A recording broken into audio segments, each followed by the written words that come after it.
Hey guys, welcome to Anthem Church.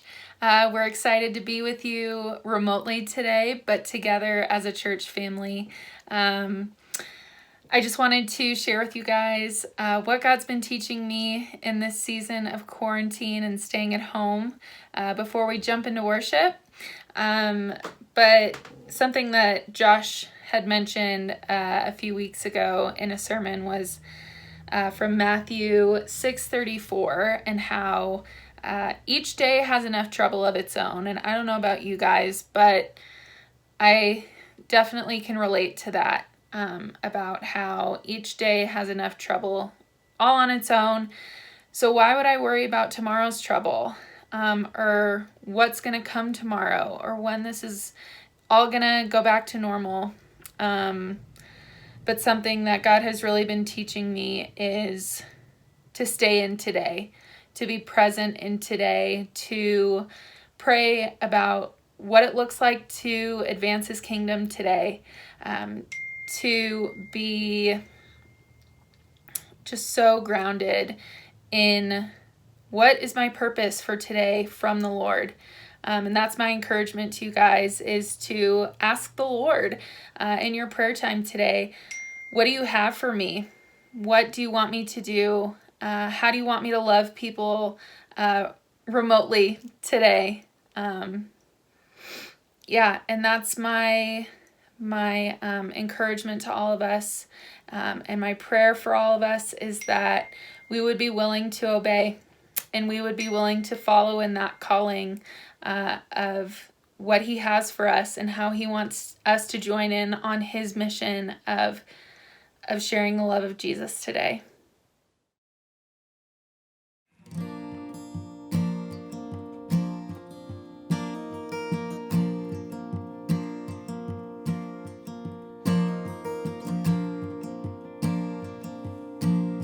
And I searched the world,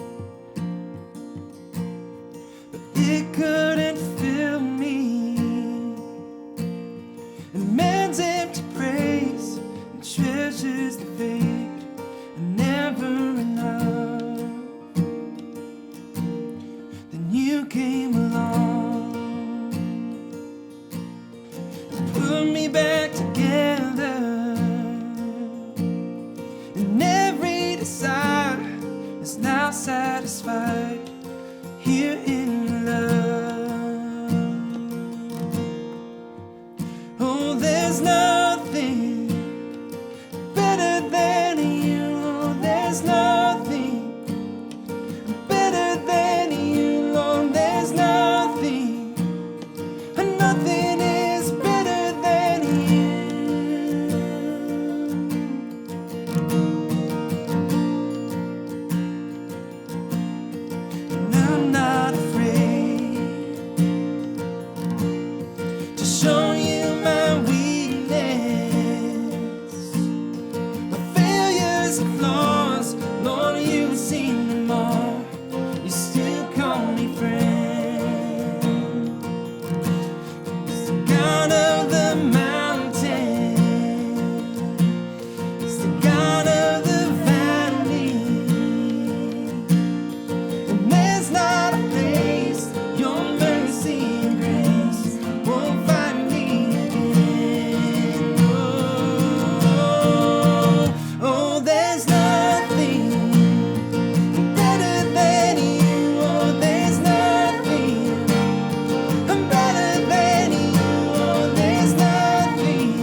between us.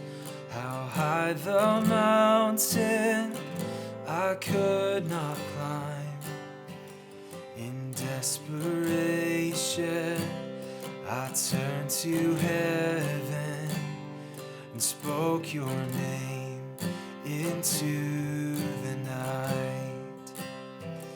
Then through the darkness, your loving kindness tore through the shadows of my soul.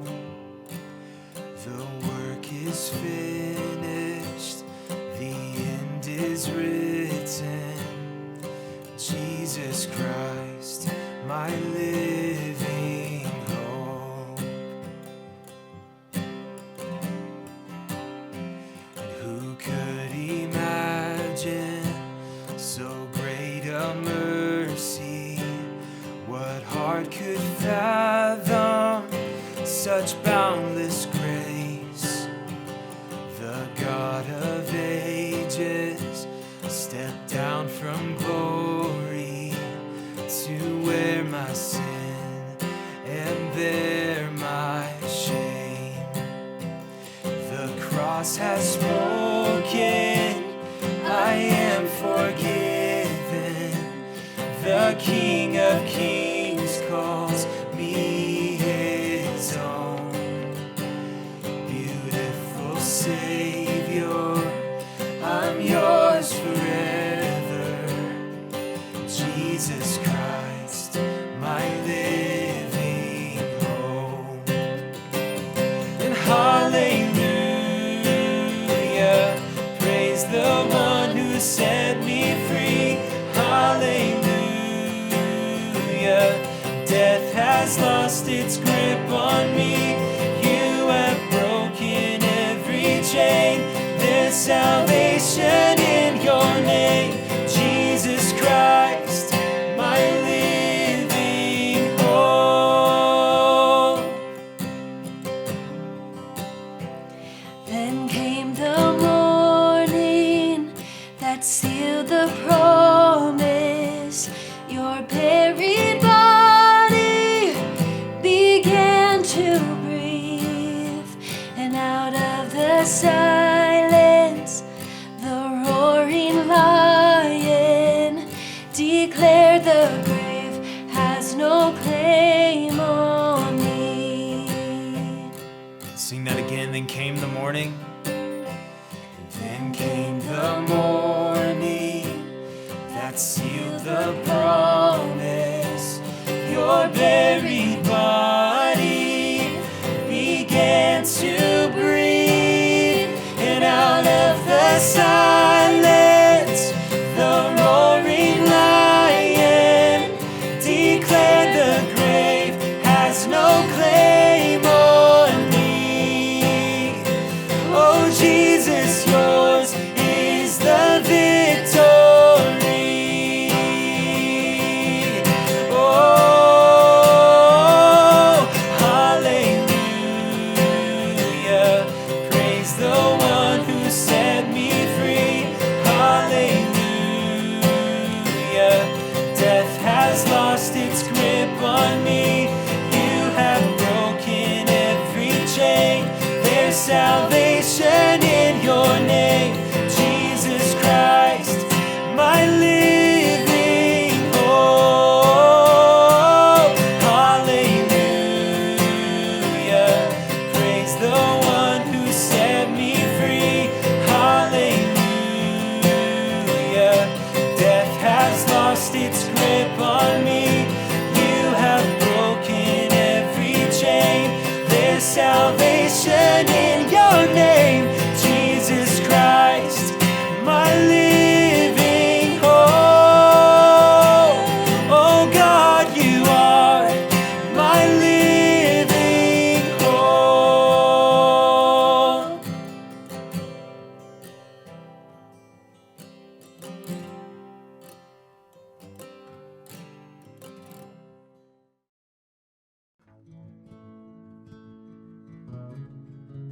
Hey there, good morning, Josh here.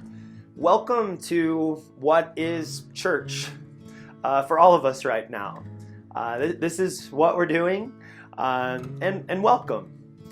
This morning I wanted to start with just an encouragement. As much as you can, lean into this as our current normal. As much as you can, I just want to invite you to make the most of online church. Don't be simultaneously shopping on Amazon while you're doing this. As much as you can, turn off notifications and just be present to this. I want to invite you to actually pray with us this morning, to open your Bible, to even maybe put away your phone if you're able to watch this on a computer with nothing else up on your screen. Make the most of this. We need to practice the spiritual disciplines actually more in this season than ever before. We need to be people who still walk with the Spirit of God. This isn't a pause on that. In fact, we need to pray more than ever. Pray for our world, pray for our neighbors. Let's lean into this moment.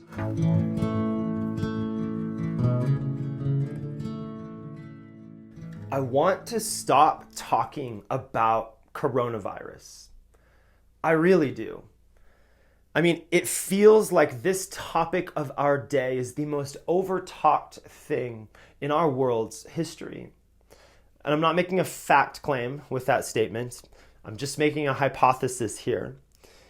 Our world is more connected than it has ever been. And this moment of pandemic is the most globally tied experience that we've had, at least in my lifetime. I mean, everyone is in this. I just spoke with a friend that I have in Dubai yesterday, and they're in this. My sister is living overseas with her husband, and they're in this.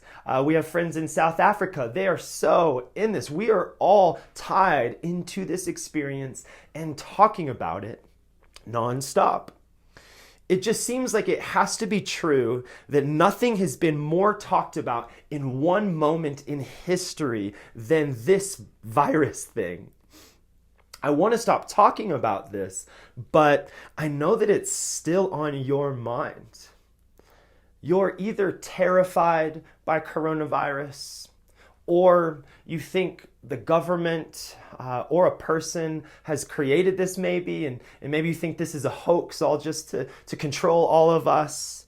Or you're just overwhelmed by the fact that you've been in your home for 4 weeks straight, maybe without leaving. I've known some folks that just have not left. Or maybe you think this is amazing. Maybe you're one of those folks because you just can do whatever you want, whenever you want, with that small caveat that you just have to stay in your home. Which even those people that are excited about this, that some of them are even being led down a path again towards addiction. And new kinds of struggles, which then in turn can lead to depression, anxiety, and a whole other myriad of struggles. Coronavirus is dominating my world and your world, whether you think it is or not, and whether you've even known one person who's contracted the virus. This is dominating us. Alcohol sales are booming at the moment. We are setting records with our internet usage. And no, not just from doing work, but because of Netflix. Legal weed business is more profitable than it has ever been. I just read an LA Times article reporting that suicide hotlines and mental health counselors are so overwhelmed right now with more calls than they've ever experienced. And this is really interesting. Bible publishers are reporting that they're seeing anywhere from 60% to almost double jump in yearly sales right now. I want to stop talking about coronavirus, and I promise we're not going to talk about this every week. But we're in a moment of global desperation. I think it's safe to say that every single one of us, on one level or another, are experiencing some kind of desperation, even if it's minor. And today, I want us to take a look at Mark chapter 5, and I want us to see in this narrative moment that Jesus understands desperation. If you read any of the Gospels, you will quickly start to see that Jesus experiences moment after moment of desperation. And most of the time, Jesus willingly chooses to walk right into these moments of desperation. And so take a look with me at Mark chapter 5. We're going to start in verse 1. They came to the other side of the sea, to the country of the Gerasenes. And when Jesus had stepped out of the boat, immediately there met him out of the tombs a man with an unclean spirit. He lived among the tombs, and no one could bind him any more, not even with a chain, for he had often been bound with shackles and chains. But he wrenched the chains apart, and he broke the shackles in pieces. No one had the strength to subdue him. Night and day among the tombs and on the mountains, he was always crying out and cutting himself with stones. And when he saw Jesus from afar, he ran and fell down before him. And crying out with a loud voice, he said, "What have you to do with me, Jesus, Son of the Most High God? I adjure you, by God, do not torment me." For he was saying to him, "Come out of the man, you unclean spirit." And Jesus asked him, "What is your name?" He replied, "My name is Legion, for we are many." And he begged him earnestly not to send them out of the country. Now a great herd of pigs was feeding there on the hillside, and they begged him, saying, "Send us to the pigs, let us enter them." So he gave them permission, and the unclean spirits came out and entered the pigs, and the herd, numbering about 2,000, rushed down the steep bank into the sea and drowned in the sea. The herdsmen fled and told it in the city and in the country. And people came to see what it was that had happened. And they came to Jesus and saw the demon-possessed man, the one who had had the legion, sitting there, clothed and in his right mind, and they were afraid. And those who had seen it described to them what had happened to the demon-possessed man and to the pigs. And they began to beg Jesus to depart from their region. As he was getting into the boat, the man who had been possessed with demons begged him that he might be with him. And he did not permit him, but said to him, "Go home to your friends and tell them how much the Lord has done for you, and how he has had mercy on you." And he went away and began to proclaim in the Decapolis how much Jesus had done for him, and everyone marveled. Here we have a moment where Jesus chooses to step right into the mess of someone else's desperation. This man that Jesus approaches is so out of his mind that the people in the nearby town had often tried to chain him up like an animal. It says that he lived among the tombs, which also can be translated graves or graveyard. And so this man, he lived among a graveyard in an area called the Gerasenes, which generally is this area that's on the east side of the Sea of Galilee. And we also know about this area that evidently there's this huge pig farm. It said, like 2,000 pigs, kind of crazy. And so here, where Jesus is engaging with this demonized man, the point of all of what I just mentioned to you is that this is not Jewish land, and these are not Jewish people. This is not a place where a good rabbi and his disciples should be at all. It's like they walked into the wrong neighborhood. So often it can be really difficult for us to visualize these moments in the scriptures. The scriptures are trying to draw us into a scene and really evoke an emotion. And I think it can be really difficult for us because this world is so foreign to us who are late modern American people. But if I were to tell you some kind of story that went like Jesus and the boys walked into a dark, seedy back alley of Gotham City, most of you, especially if you know Batman, would be able to get a sense of what I was trying to evoke in this story, like the emotional kind of scene, the backdrop. You would get a sense, if I had just told you that story, of the dark and the evil atmosphere that I was trying to describe. And that is actually what we should be feeling as we walk into this Mark 5 narrative.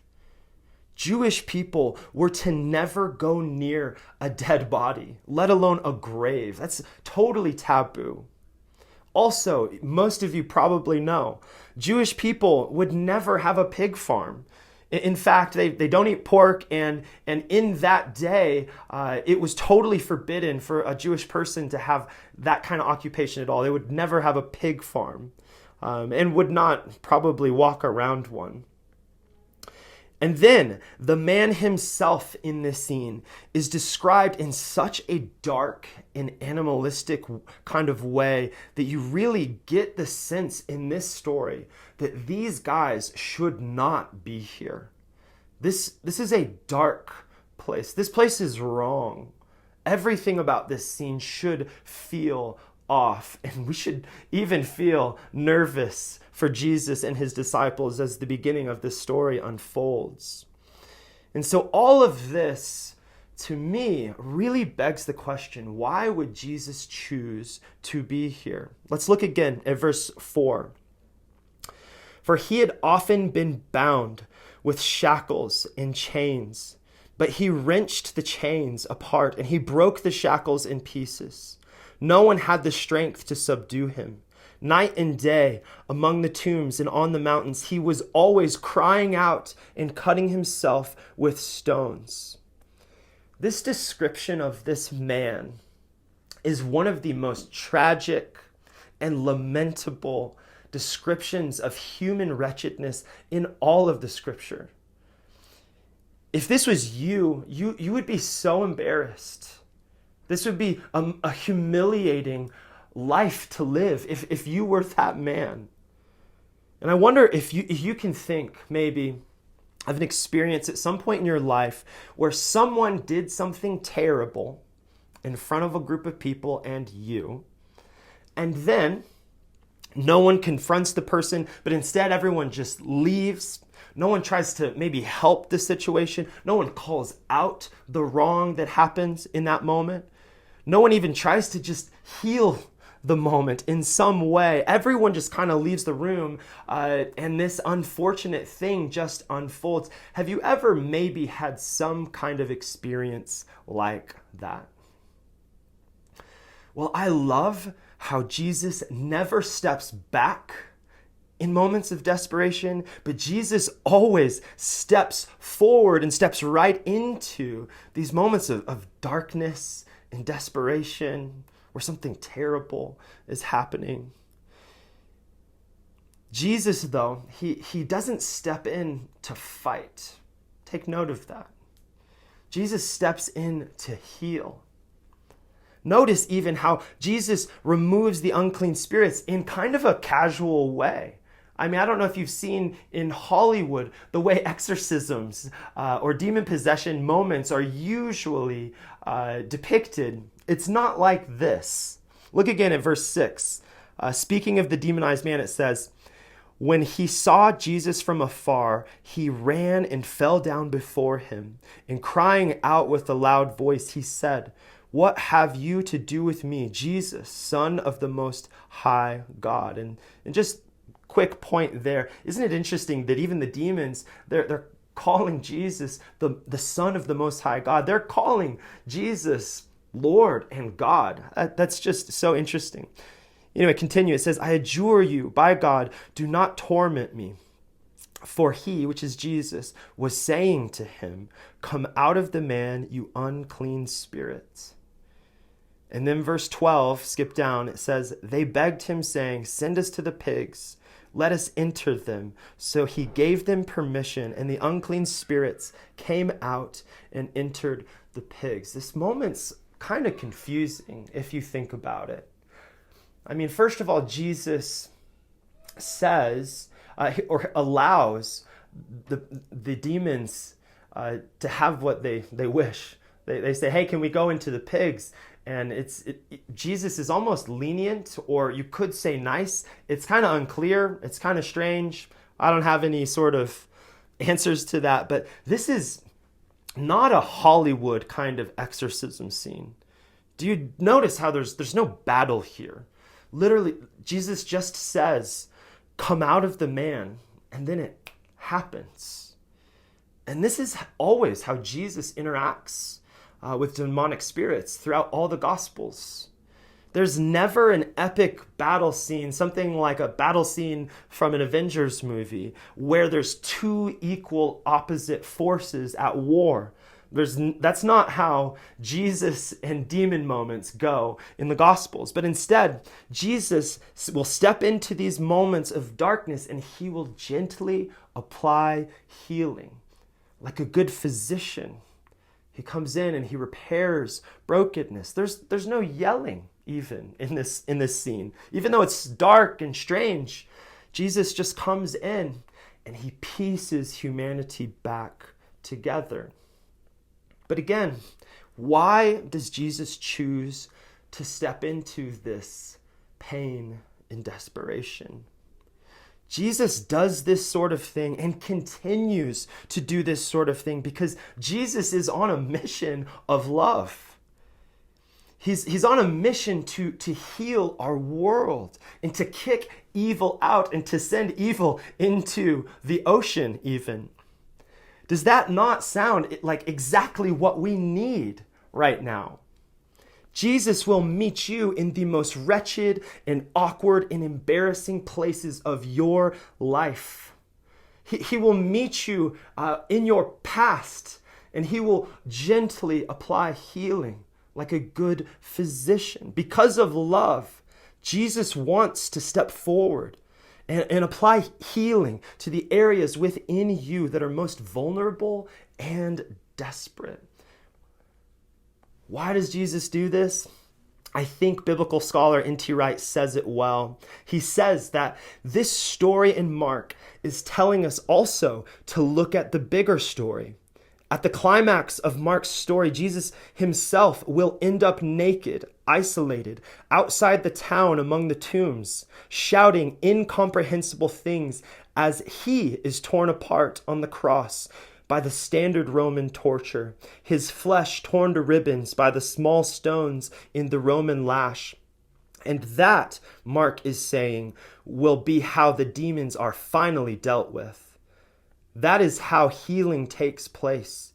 Jesus is coming to share the plight of the people, to let the enemy do its worst to him, to take the full force of evil on himself and let the others go free. This story shows that underneath the pain and the injustice and desperation of our world, there is a spiritual battle going on. About 10 years ago, I put my faith in Jesus for the first time officially.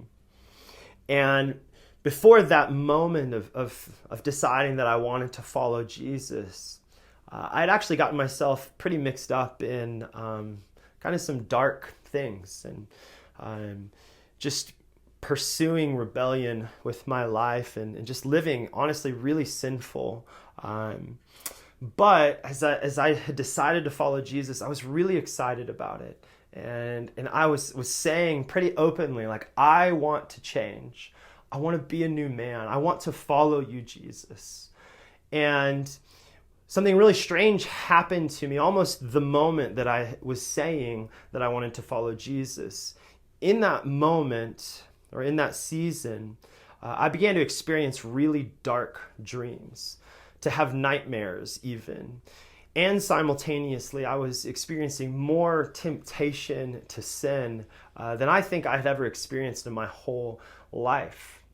And I remember feeling angry. Like, God, I want to follow you. I'm trying to do right. And here I'm having these stupid nightmares, and I'm also just being tempted wildly. Like, what's happening? And I remember chatting with my brother about it, and he just suggested that we pray together every night before I would go to bed. And so it was just a simple prayer. It wasn't like some big charismatic, crazy moment. We just prayed some simple prayers before we would go to bed every night. And we would just pray, God, would you meet me here, even in my dreams? God, would you remove the bad, seemingly evil dreams, and would you just replace them with something good? And I remember that it worked. And not only did my nightmares go away, but I actually remember that in that season, I felt like God would speak to me in my dreams. I would have these amazing dreams where I just felt overwhelming peace coming through the dreams that I was having. And one morning in particular, I remember waking up, or I remember in my dream that morning, I just heard a voice saying in my dream, read Mark 5, read Mark 5, read Mark 5. And so I woke up, and I thought it was kind of random. I was thinking, like, I'm probably going to read this and it's going to mean nothing to me. But then I opened up Mark chapter 5, which is what we're working through today. And I remember as I worked through the story of this man being healed and restored by Jesus, that this story began to feel so profound to my life and to what I had experienced in my life.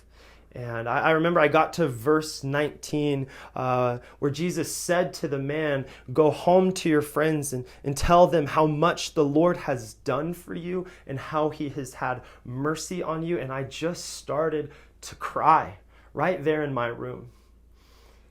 And I remember feeling the Lord saying to me, you were that man, but I have done so much for you, Josh, and I am currently doing so much for you. I'm showing mercy to you, Josh. I have mercy for you. Even though you did some of those things, even though you really rebelled and sinned, and some of your life is confusing and weird, Josh, like, why did you do that? That was shameful. Even though that happened, I love you. I'm restoring you. I felt the Lord saying, I have so much mercy for you, and I'm making you new. I'm putting you in your right mind again. And I just cried there in my room and just feeling the Lord saying to me, I want you to go to your friends and share with them what I have done for you. And really simply, if you think about it, this is the call of the church.